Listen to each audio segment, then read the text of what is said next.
Hello and welcome to another episode of No Ordinary Monday. Thank you so much for joining us. I am your host, Chris Barron, and each week I sit down with a guest whose job is far from ordinary. We explore how they got there and what it's really like behind the scenes, and then they'll deep dive into the single most unforgettable experience of their career. Today I've got someone a bit different for you. My guest is someone whose job centers around an interesting and often taboo subject. Dr. Hannah Gould is an anthropologist who studies death and dying. Everything from the rituals that we perform to the realities of the death care industry and its workers, which you can imagine takes her to some dark but pretty fascinating places that few of us get to see. In Hannah's big story, she relives the time that she attended a massive death care conference in Japan and ended up being on stage as a demonstration corpse, which is a very funny story, so stick around for that. I'm going to give a quick trigger warning here for this episode. While the conversation we have is mostly fun and insightful, we do, of course, touch on some topics around death which may be difficult or confronting for some listeners, so please do use discretion. With all that said, I am incredibly excited to bring you guys this conversation with Hannah. You are listening to No Ordinary Monday. Let's get into the show.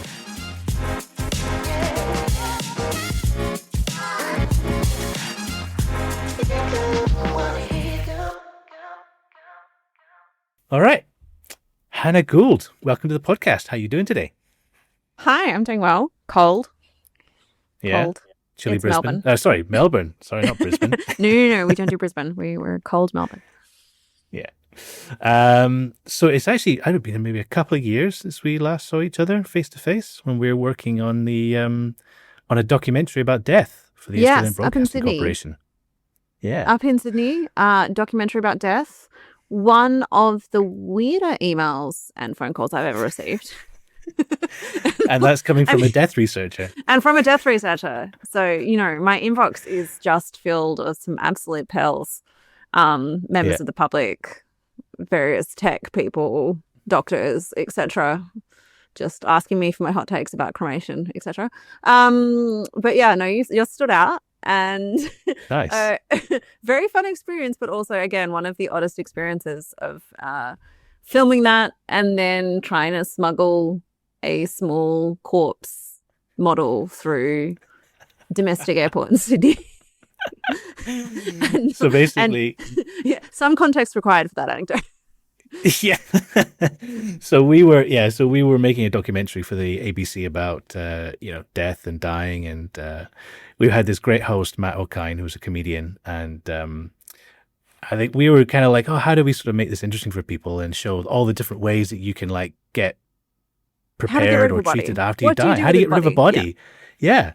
And then so obviously I found you and your work, and I thought, oh, Hannah would be great for this. And I emailed and you say, hey Hannah, do you want to come and bury a tiny model of Matt O'Kine in 7 or 8 different ways? We can like literally, we're going to flame him with like a little torch. We're going to bury him at sea. We're going to. Well, I still have one from that recording. Yeah, I noticed he's on in the shelf behind you. Pride of place, my office. But one of the things was I did have to kind of, I only took hand luggage, so I had to take him back through my hand luggage in Sydney Airport. And what I didn't realize at the time, which I must have knew, is that it has like a wire frame through the middle of the paper mache. Yeah. So it goes through the scanner, and it comes up with this tiny little, and he's in a coffin, right? Yeah. So yeah. I get stopped. I don't know if I ever told you this. I got stopped. And my bags got opened. I don't think you told me. No. I got my bags got opened, and they were like, I mean, they didn't like outright say, "Why do you have a small, voodoo doll in your bag of a famous Australian comedian?" But I think it was implied. I just kind of had to look at them and be like, "I have an interesting job. I'm sorry. What do you want from me here? Like, is this illegal?" Did you tell them like what you're at that point? Did you have to explain like I am a death researcher, or? I just kind of said it. I just kind of said, "Oh, I've been up here filming some TV, and this is one of the props. Is there anything like it doesn't?" I think I said it doesn't contain liquid. It hasn't got organs. It's like, do they think it's like, I don't know. I mean, I imagine that is like one of those jobs where you just find the absolute weirdest stuff in people's bags and you just have to really stone face ignore it because people can carry whatever they can carry. But I think certainly like the miniature coffin that Matt signed for me certainly didn't necessarily help with the brilliant. Great experience. Well, that's obviously like it was super fun. But I mean, I guess with all that said, what would you say is the most interesting way to explain what you do for a living? Wow. I mean, in some ways, my job is very boring in the sense that it's a very normal job. I think I work and I teach at a university. I suppose the odd thing about my job is that I do that researching two very non-controversial topics, which is religion and death. And specifically, I focus a lot on dead bodies and what to do with them and how we treat them and like how our religious responses to them have changed. So my job basically is to try and understand like what is going on with death and dying in Australia. And also I do work in Northeast Asia and Japan and Korea. And then to try and use those findings to create some kind of meaningful change, right? So educating students about like how policy, to talk about policy death. change kind of thing. Yeah. Well, first of all, like educating students to be more comfortable with death and talk about death, particularly medical students. I teach a lot of medical students about how to say the D word, and then also policy change, right? So things like big questions like should we be allowed to bury our pets with us in cemeteries? Yeah. Or how much does death cost? How much should death cost? Yeah. Who should pay for a funeral? Which is a big question. Massive question. Becoming a bigger question. Yeah. Which it's all really normal, except then you add the element of staring into the existential void that is our mortality every day. I think I can just imagine it like using the cocktail party test. Like you're sort of milling around and someone comes up to you and says, "Oh, hey, what do you do?" You're like, "Oh, I'm an academic. I'm an anthropologist." And they start to sort of glaze over. And then you're like, about death. And they're like, "Oh, okay." Yeah. I have lied to many an Uber driver, I've got to say. Which I actually think is a really good test of if your job is weird. Is like, do you lie to an Uber driver? Because if you are tired and you're just trying to get in a car somewhere and they ask you what you do and you're like looking at them and you think, I don't know if I really want to get into this. Like, why are you here? Oh, I'm here for the annual cemeteries convention. Yeah. So what is it like? Clearly people's reactions are their eyes go a little bit wide and go, "Oh, that's weird." But what is it about death that, I don't know, fascinates people? Or like what I find interesting is like there's a weird way that we treat death in some ways that we're so obsessed with it with like true crime, so much like in like media, for example, like TVs, movie shows, the movies, so much true crime, death, afterlife, paranormal, blah, blah, blah, blah, blah. But when it comes to real life, it's like, no, don't talk about it. Yeah, this is the great kind of contradiction. So, I mean, the theory that we've rejected now is that death is taboo, or like that no one ever wants to talk about death or think about death. And exactly what you're saying is like, well, no, because people bloody love true crime podcasts. I'm in Melbourne. Everyone's been following the mushroom murderer. That's been all the news. That's all we've got, global. And also like, video games, it seems like the more gruesome the death, the better, right? Like people are really attracted to this kind of extraordinary deaths, right? And they're not so interested in thinking about death in the kind of normal, banal, aka the kinds of deaths that they imagine could happen to them, right? And I think that's always made a lot more sense to me. It's that it remains taboo, but the natures of taboo is that humans desperately love to break taboos. We're just not necessarily so comfortable doing it in public. I mean, I think the thing that is, you mentioned earlier that you do a lot of work with like medical students, doctors, people in the medical field. Like those are arguably some of the people that are closest to the conversation because every day they may see people die. They may actually be the people that are trying to prevent death and all that sort of stuff. And they're some of the people that have the hardest time talking. Like I was so surprised that like people in that field aren't so well conversed in like talking about death and like facing death and dealing with death and knowing what to do. So like, just tell me like what Yeah. have you experienced when you're working with them? So we've only been teaching like Death and Dying 101 at Melbourne Uni since like a couple of years now. That's And crazy. And before that, there was nothing. It was just like, you are a doctor, and like, you go and save lives. This is an elective subject. And really, they don't even, in their core, they don't even really get, there's like how to deliver bad news, I suppose, some training. It's not, in the fundamental curriculum. But it's just kind of other things like, cremation versus burial, or what should you do to the body? How do you handle a body at the point of death or dying so that it, gets to the family in the best condition, for example, like super practical. Or like, should you say the D word? Like, what does the research actually say about how to talk to people about death and dying and what families want and what patients want? And that kind of thing is pretty shocking in the sense that it's not being educated to doctors. And I think it's kind of sad, not only because people don't have the language or they don't know how to deal with it, but what I always think is extraordinary is like, the students we get in Death and Dying and the medical subject, we get them like 12 weeks into their medical degree. They've only just started. Yeah. And already 12 weeks in, they are incredibly scared, but also guilty. Like they genuinely think that if somebody dies, it's their fault and they've failed. Right? It's like murder. Like this idea of failure is like the goal of medicine is to save people, and if somebody dies, then I have not done medicine well. Like death is the literal is the enemy. Like of medicine. Constantly fighting him off. Yeah, it's not this fault for these like young trainee doctors, because like that is how the medical system has been set up. I mean, apart from like some fields like palliative medicine, who are obviously brilliant on this, that is how the majority. And we it slipped into our everyday language. You think about cancer, like it's a battle, it's a fight, all these kind of things. And so obviously if somebody dies, they lose their battle with cancer, right? No one ever just dies. Like you have to lose a battle with cancer, which I think is terrible terminology. So we kind of have to do a lot of work. Have you got a better way of phrasing it? They had cancer and then they died. Well, they died from cancer. It just doesn't have to be a war. Sugarcoat it. Yeah, it doesn't have to be a war. I mean, we talk about that. We talk about like, should you use the D word? And you don't always have to use it, but there's so many numerous examples, like pretty horrific examples of a lack of communication or a failure of communication, and families not clocking onto the fact that they're gonna that their loved one's gonna die or their person's gonna die, and the person themselves not clocking onto the fact that the medical doctor is trying to tell them that we have. They'll say things like, we're going to stop medical interventions, or we're recommending palliation, or we're moving you to comfort care. Just tell them. They'll never actually say, you will die. Like, we suspect that you will die within the next however many months, or we're not sure when you're going to die, but we suspect that this, we're pretty sure that this illness will kill you.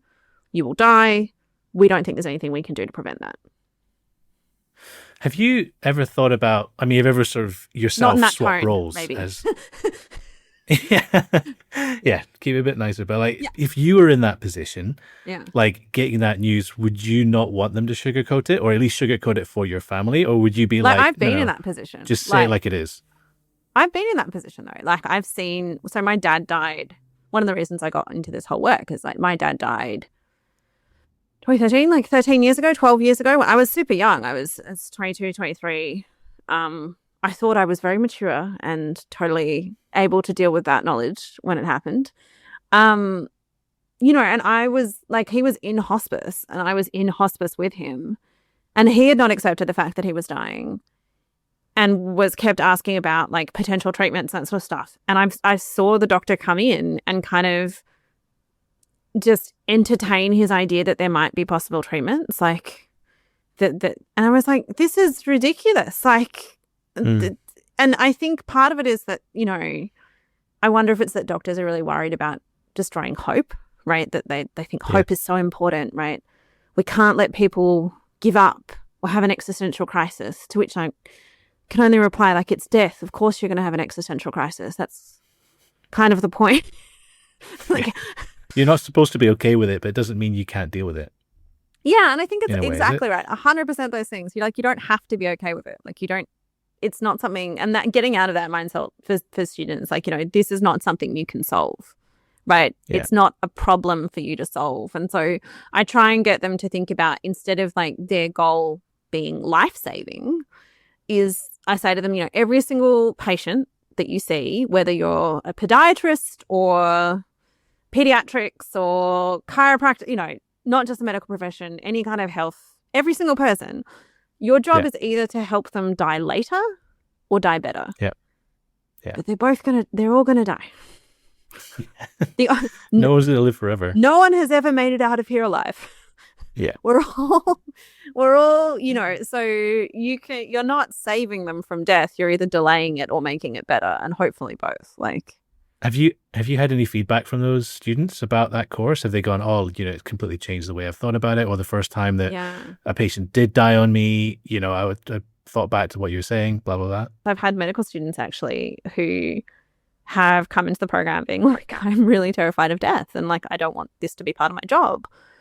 And, thankfully, luckily, through talking about it and exposing it and removing some of that fear, they're now, far more comfortable, I think, in the conversations they're having. And, hopefully also when they then go to the hospital and see a death, declaration, verification, they feel more comfortable, right? And they can be better for the family and for their colleagues as well. Yeah, yeah. And you mentioned your father's passing, or in fact, say the father died. Yeah, he died. It's fine. So, yeah. It's so natural for me to even say to someone who's the one I hate is that, really is always like, he lost. I was like, he's not behind the couch. Like, we know where he is. He lost him. Yeah. Yeah, when he died. Yeah. So yeah, your father died. Your dad died, and but I mean, on the podcast, I love to sort of understand people's origin stories. So that's obviously your origin story into the death industry. But even before that, what did you want to be as a kid? Do you remember? Well, when I was 6, Chris, I wanted to be either a ballerina or a fairy. As my mum likes to remind me.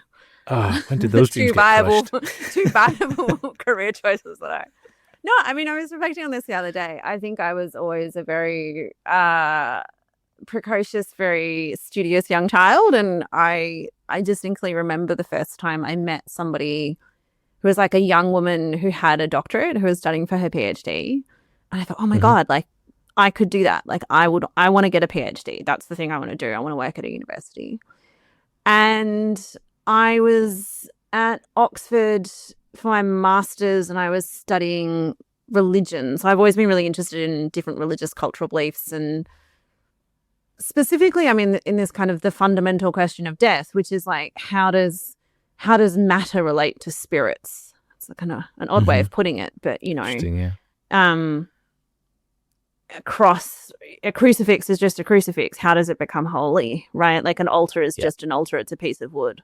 Sometimes they're mass-produced pieces of wood. Sometimes they're carved. Like, how does that But we imbue them with power. Yeah, how do we imbue them with power? Like, how do we imagine, where does the power come from? When does a thing become holy? When does it become more than just stuff?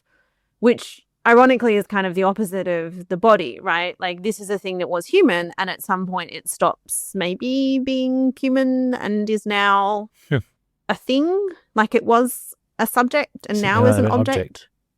Yeah, and so there's a process by which the kind of, this kind of spirit, leaves the body at some point. And I say spirit not in a particularly religious way, but like in any kind of this recognition that this is more than just stuff.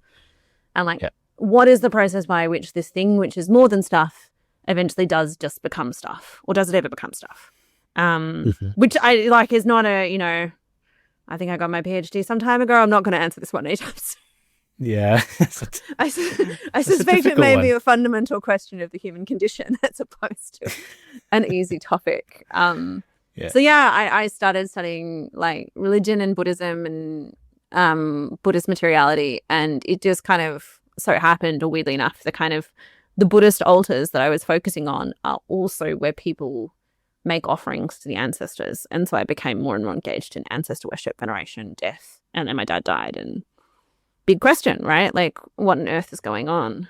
I remember this distinct moment of funeral planning for him, where there was, I don't know if you've ever arranged a funeral. Have you ever arranged a funeral, Chris? I haven't. No, I mean, touch wood, and been lucky not to. Most people, like, probably, if they're lucky, will only do one or two in their lives, right? Most people who are privileged enough to, you know, outlive their children to, you know, if you're lucky, you'll probably one or two, which is great. But I remember this distinct moment. They bring all these like glossy books to your house. They did in the day. I'm sure it's on iPads now. But they're like catalogs of coffins. Yeah. And they all have these absolutely naff, terrible names that are like Mahogany's Kiss or like Rosewood and Jewel, you know, like worse than paint colors, kind of terrible made up names for these brands.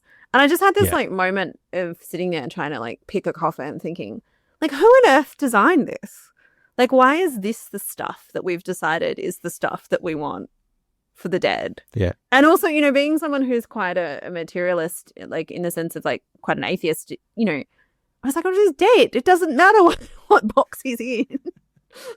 Like, why am I shelling out tens of thousands of dollars for Mahogany's Kiss or whatever the coffin is? Yeah. And so I think that just like reaffirmed this idea that no, this is the thing I should do. This is the thing I should study, which is death and dying in Australia and kind of that relationship between stuff and spirit. Cool. So you mentioned you've done a lot of work in Australia. You've done a lot of work in obviously like Asia, you know, Korea, Japan as well. And, you know, just observing how different people, different countries, different cultures deal with death and the rituals around death.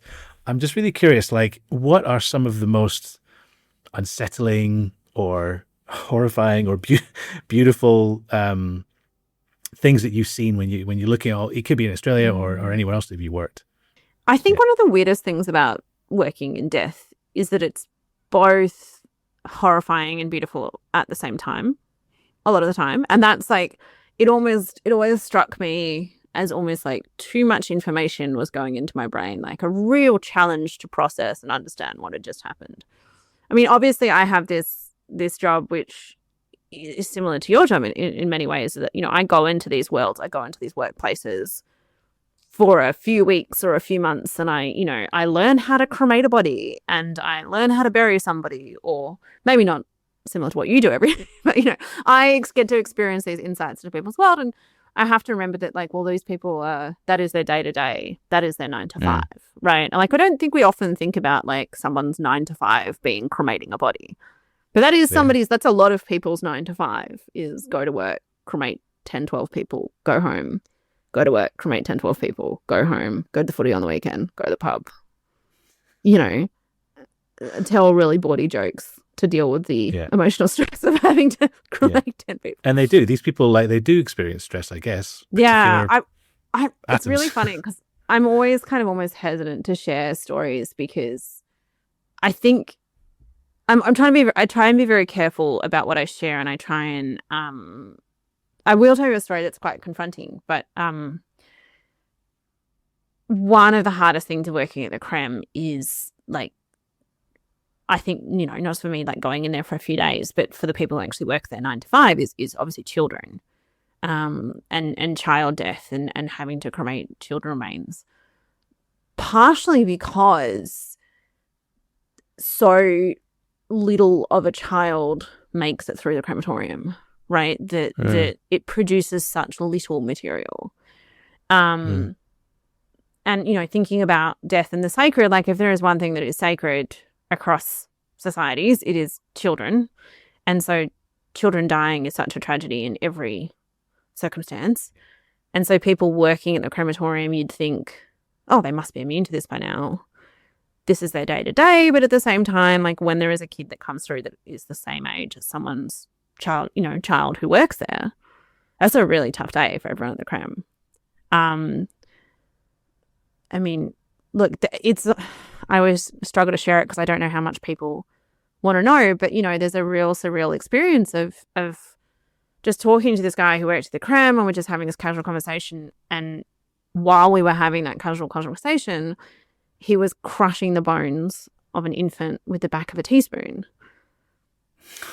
because that was the, Oh my God. usually cremation, you put the remains through a whole machine, which is like a cremulator, and it produces this fine ash. And usually for most human remains, there's a lot of ash. But when it's a child, the cremation staff do all the best that they can to make sure that all of the potential, every little tiny bit, because there's so little, gets to the family or the parents. And so the best way to do it is to do it manually, right? And I just think it was such an odd, of all the uses of the term surreal, that is probably the one that really, I'm just chatting to him about work and life and that, and he's doing this kind of incredibly traumatic, meaningful. I think I almost think about it as just superlative. It is everything too much in that experience, right? Everything too much is happening. And then he does maybe 3 or 4 of those a day, and then goes back to his family and has dinner and goes to the cremations or children, crashing, so children.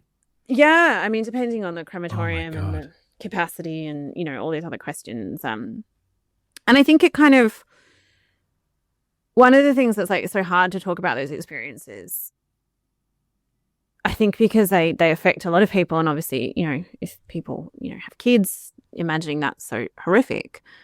But then I also think that it's so incredibly sad that we don't imagine that more, in the sense that we never think about the people whose job that is. We desperately want them to do a good job. We want them to be good people, and we want them to do their job well because we need them to. But we don't pay them very well.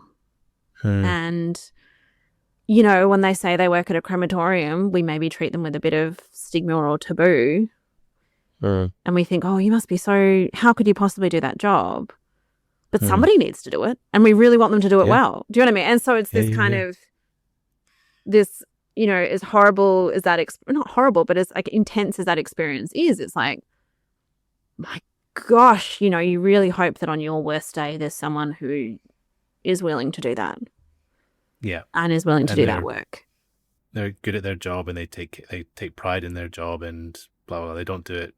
And if it means that they have to tell some bawdy jokes to get through the day, I am all for, good for them. Do whatever they need to do, because that is not, I was only there for a couple of weeks, but that is not something that I could do. So, on the show, we like people to come on and share sort of the craziest experience of their career. Sometimes that's a single day, sometimes an event. Obviously, you've done and seen a lot in your time. I'm wondering if you can share a story or stories from your experiences. So one of the oddest experiences is, and I think this is probably drives home how normal but also odd this whole sector is that there's lots of really big funeral cemeteries, crematorium industry conventions around the world. Famously, the American one is often in Vegas, which is super fun to, go to Vegas and look at rows and rows of the latest and greatest new inventions in coffins. Wow. But the one that I often go to is in Tokyo, Japan. And that, again, is in a big convention center. You wake up in the morning, get a coffee, go to the convenience store. You're there, you're ready. And you go into this convention center, and it's just several football fields worth of death tech, death merch, death stuff. It's a trade show, right? Yeah. And every industry has a trade show, and the death care sector has a trade show. And so, my day, this was a few years ago, this industry convention called NDEX, and my day kind of began with witnessing a robotic Buddhist priest recite sutras for the dead. Oh my God. Moved Did it look like a robot, or did it look like an android kind of? It looked like it's a robot. It's called Pepper. No, it's a robot created by SoftBank. And it was designed, it was used in this case because they don't have enough Buddhist priests to recite sutras for the aging population. Oh my God. So I started there, which is a totally very weird start to your morning. And then I walked over, I mean, this is all in a single day. I walked over to where someone was giving out free samples of coffee, but the coffee beans were being ground with a recycled gravestone. So it was like What? 2 big pieces of marble that they had created like a millstone of. Yeah. Delicious coffee. So you've kind of been freaked out by the Buddhist robot. Then you get your coffee. You walk over to the people who are selling mobile pet crematoriums where they'll like drive around the countryside with a van that has a furnace and cremate your pet on the spot for you. Sure. Oh my God. Yeah. Transition to the kind of fashion designers for funeral dress. Yeah. And end up, in my case, at this school that offers like ritual dressing, mortuary dressing for the dead in Japan. Mm-hmm. People might be familiar. There's quite a famous Oscar award-winning film called Departures, or Kuribito in Japanese, which is about this quite traditional practice in small part of Japan of like washing and dressing the dead in front of the family. So the mortician would come into the home, the dead is laid out in the kind of living room, and they would basically, you know, clean, wash, dress, then change the clothes, switch the clothes, put the makeup on for the dead. And this is all like performed in front of the family, and it's done this extremely ritualized, careful manner so that like no part of bare skin is ever visible to the family, and it's all incredibly respectful, and it's done like in a very ritualized, beautiful fashion. They're having, but so you walk up to this, you know, Okuribito Academy who are teaching young people this skill about how to dress the dead, and they're having this competition for funeral professionals, and there's 3 categories. Hottest monk, important, ikemen or whatever. Yeah, but like hot in the sense of like the full package. So also can give, you know, give a great sermon, but also looks good. You know, hottest monk, Miss Funeral Attendant, like Miss Universe, but like Miss Funeral Attendant. But yeah. And then they were having like a corpse dressing competition that was for like who can dress the body the quickest, most professional, most beautiful. Yeah. You know, on a live stage with live music pumped in the background with like commentators. And, you know, immediately, yes, I will be a demonstration corpse. This is what my life has been leading up Hand to. went straight up. Hand straight up. And like, it should be said also, I'm the only white person there. I'm the only foreigner there. I speak Japanese, so it's, you know, you can get around like. So, you know, this is mostly, it's not even for media. It's this is an internal space. This is by the funeral sector, for the funeral sector, right? And this is for people who, which I think are always interesting spaces to be. I was like, I will do this. This is what I want to do in life. And it was just a totally, again, the word surreal is not a great word, but like it was just in some ways an out of body experience because. So, you know, like, wait, so it was like 3, like more, were you the only one, or you were just a demonstration corp and multiple people were like competing to like dress you for funeral? Oh no, there was multiple people, multiple demonstration corpses. Okay, gotcha. On the event. On this occasion, I mean, I've done this a few times at this convention. I think they must think I'm a bit obsessed now. But the first time it happened, it was just like, you walked up to this like stand at a convention center and there's like tatami mats out and there's like a pile of white kimono. You buried in white in Japan traditionally. There's like white kimono out and they kind of say, we're going to have a demonstration. Is there a volunteer from the crowd? Immediately, yes, this is what I want to do. This is after the robot priest and the milk ground coffee. And I'm like, I'm already there. I'm like, what? Sign me up. Now is my time. And so I was like, okay. And I said, well, wait, what do you need me to do? And I'm just like wearing like, you know, a suit, whatever. I was like, what do you want me doing? It's just like, well, just pretend to be dead and lie down. And I was like, okay. But I immediately screwed it up because like the first thing that happens is you're lying there and he comes and the person who's doing the dressing comes and bows over the corpse. But I am so ingrained, having lived in Japan at that point for multiple months, that I like bow back to him. As I'm like there as the corpse, like this, like, thank you for your like, stop moving, you're dead. So I failed immediately. But after that, it was just like really odd. They obviously didn't undress me. They were just putting on the clothing that they would usually put on in that case. But it kind of felt like a really rough massage that had absolutely no care about what it must feel like. Because as it struck me, this person's not really thinking how the dead will appreciate it or not. Like this is a visual performance for the people sitting in front. But so it's just kind of like people shoving a lot of fabric underneath you very quickly and like trying to wrap you in the right materials. And like it was kind of a Monty Python comedy of errors. Like my feet were too big for like whatever the Japanese size like feet coverings they had. And like and were they laughing or were they kind of getting a little bit stressed? Because this is a competition, right? No, hyper serious. Oh, really? Nothing can...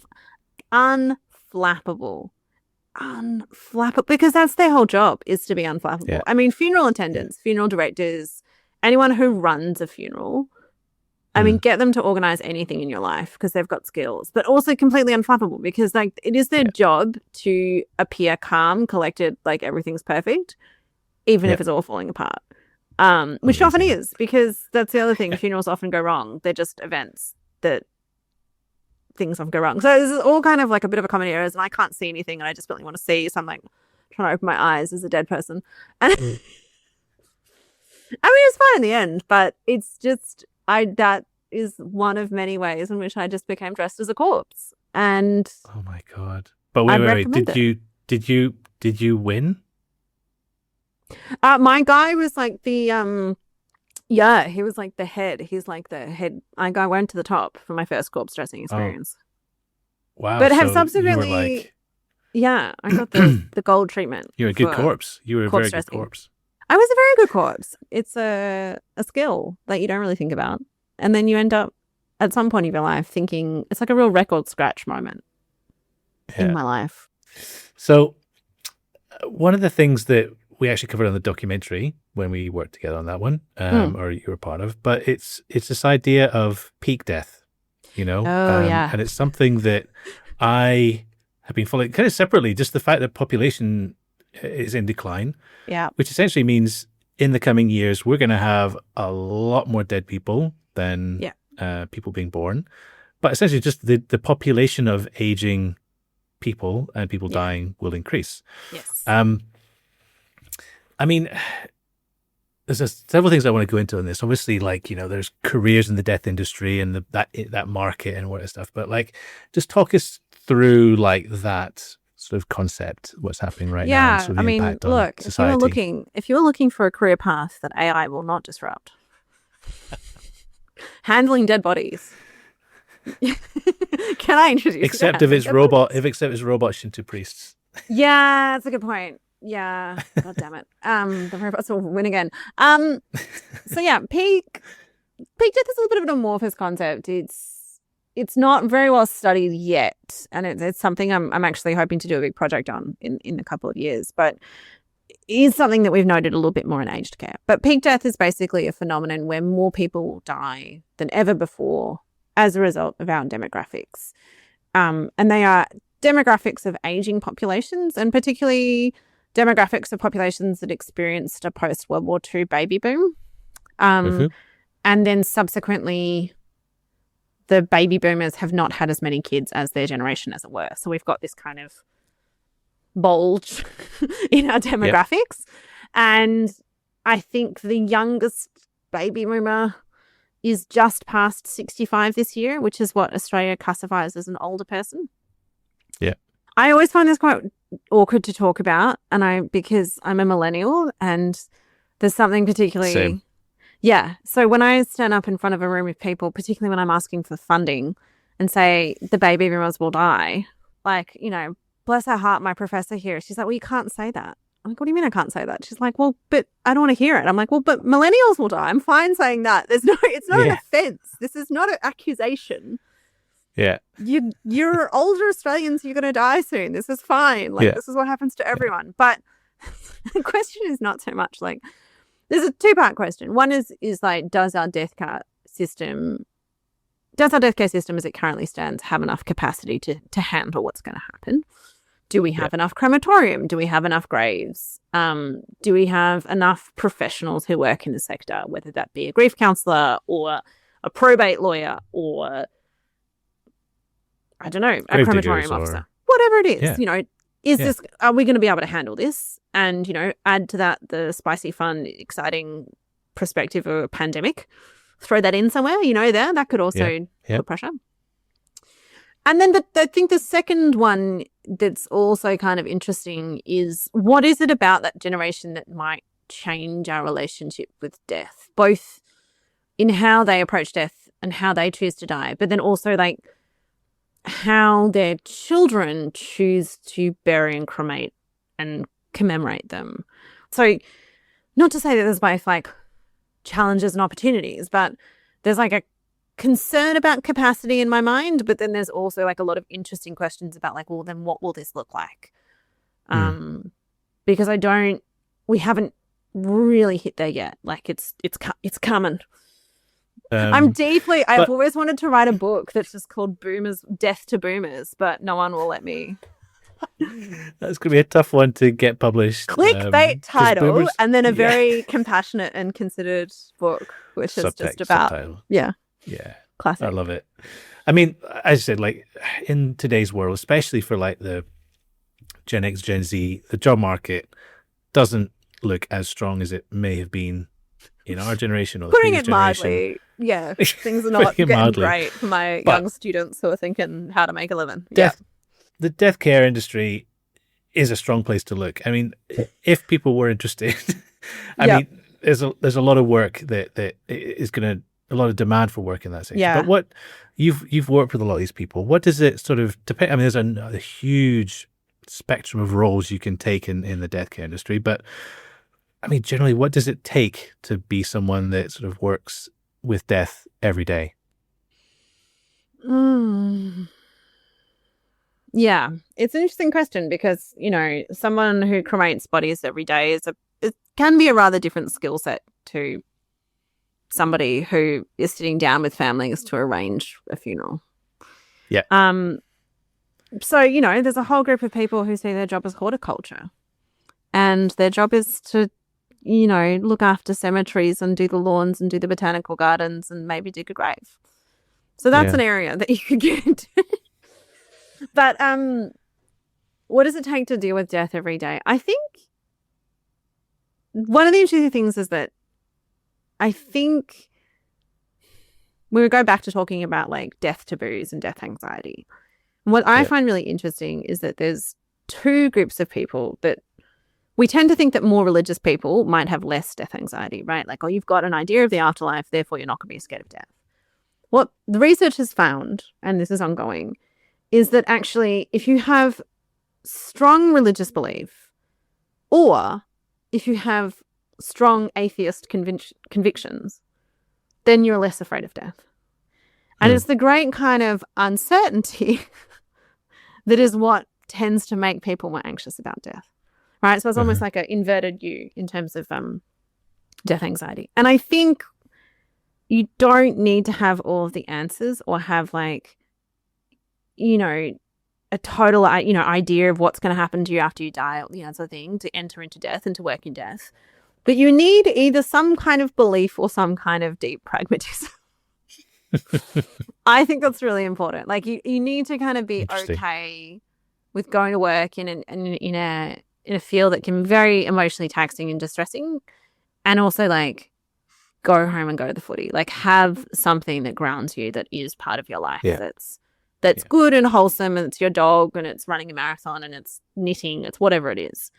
And then I think it's like a requirement, which is that you must have a good sense of humor. Yeah. Like whatever you do in death care, you have to laugh, because I mean the alternative is that you cry, and you can't invest that emotionally all the time. Like I think the funniest people I know are death study scholars and death care workers. Yeah. Because nothing is off limits. Because why would it be off limits when it's your day job? Mm-hmm. And then everything is funny. Like, everything is funny. And it's, look, There are it's no a bit of, taboos. You can talk about anything. yeah, it's a little bit of a liability when you're out, like at a public restaurant or a bar or a cafe. And you're just trying to talk about a fat fire or like a grave collapsing or a punch up at a funeral or whatever it is. Yeah. All of which, you know, are part of the job. But having some pragmatism and having a good sense of humor, I think, are things that allow people to do this work, which is really important, actually. Brill. That's great. I mean, just as we sort of wrap up here, what kind of final word, I mean, it doesn't matter if you're baby boomer or you're Gen X, millennial, Gen Z, what kind of final piece of advice would you give to people about death or death care or the industry, or just about how you're handling with it? Just a quick meaning of life wrap up. Yeah, just wrap up with a quick, just sum it up for us in 2 sentences. No, I'm just joking. I'm just curious, you know, because it's something we did look at on the ABC show. I mean, the fun of that documentary was kind of just, I mean, if you had to sum it up into a single phrase, was be prepared. But I wonder what your thoughts are on it. I think it's not, be prepared is good, but I think it is actually to not hold on too tightly to anything, right? Like, don't have a plan, decide, have preferences, whatever it is.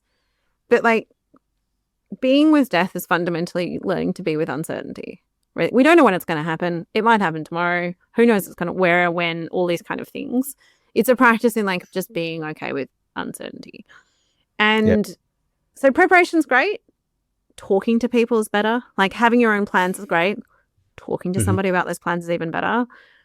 And then the final thing is just find a way to make that conversation fun. So like, find an in. And if it's, you know, scattering your ashes at a famous football ground or cricket ground, or if it's like, what would be the best playlist or best last meal or whatever it is, find an in to start that conversation. Because I think as we've discussed, like the cocktail party effect, the Uber driver, if you do start the conversation and say you study death, then often you can have a really great conversation. But you just kind of have to be a bit courageous to start. Yeah. Speaking of which, what are your death plans? You must be well prepared. I mean, they do change quite frequently. I have a kind of standing agreement with Shane at Lilydale Cemetery that, you know, if he is still working when I die, he will cremate me. Mm-hmm. He's a lovely human being. I think he'd be a good person. I don't live near the body farm, so I probably can't donate my body to a body farm science, but, you know, take all my organs, take everything that anyone can use. As I said, I'm a materialist. I think that when I'm dead, I'm not there. And if there's anything useful, people can take that and do good with it. And cremate me. I don't mind where I am. Do something fun. I did notice in the corner of your office there, you've got, what is you want to see the coffin? In the corner of your office. So, okay, this is God. I know, empty shelves, which is really embarrassing for a scholar, but there's a reason there's empty shelves. And that is because this is my coffin. This is the coffin that I will be probably cremated in. Look at that. So Hannah's getting in the coffin. Oh my God. It's cardboard. So if you can't get in it because it would knock over. Yeah, I'll crush it. So it's a cardboard coffin, and I use it in teaching. So my students decorate it every year. Oh, wow. They add stories, and they add kind of how they feel about learning about death, and they've added memorials to people they know who've loved, who've died, and there's religious texts from all the different religions. And I started doing this a while ago when I was teaching death, and then I thought, well, it would be a shame to waste it when I go. So it's just become my coffin. This is the coffin I will be buried in. And I often think, you know, save you money. Great. I love it. It was great. Yeah. Some nice drawings on there. Yeah, it's great. And then every year, students can add more, and it'll just be, not some small part of me. It'll be all of my students I've ever taught will be part of my death, which I think is quite nice. Brilliant. My coffin. So that's great. You got your coffin all ready to go. Yeah, always prepaid. No. Actually, some mates gave me that. So I didn't even pay for it. It's a free coffin. I was like, wow, I'll take that one. Thanks, Hannah. So before at the end of sort of these chats, I always like to ask if anyone has anything to plug or any socials or anything to tell people about. Pluggity time. The exciting thing that I have coming out is I have finally written a popular book about death and dying. And it is out next year, so you'll have to wait a little bit, but it's out in 2026 with Thames and Hudson, and it is called How to Die in the 21st Century. Lessons in Mortality. What's it about?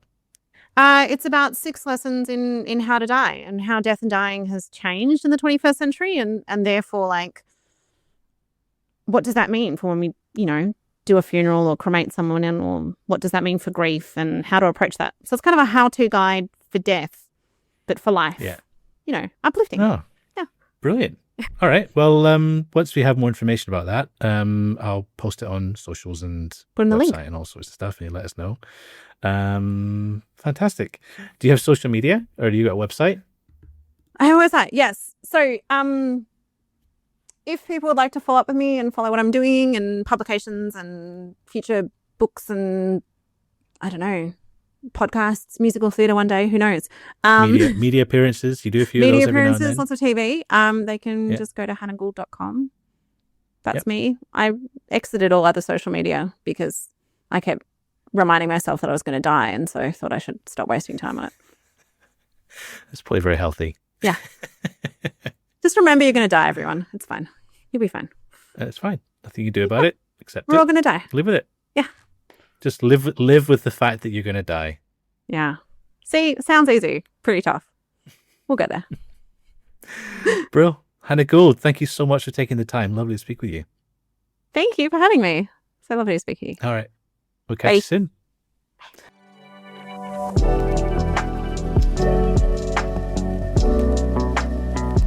And that is it for this week's episode. I want to say a massive thank you to Hannah for taking the time to share her experiences with us.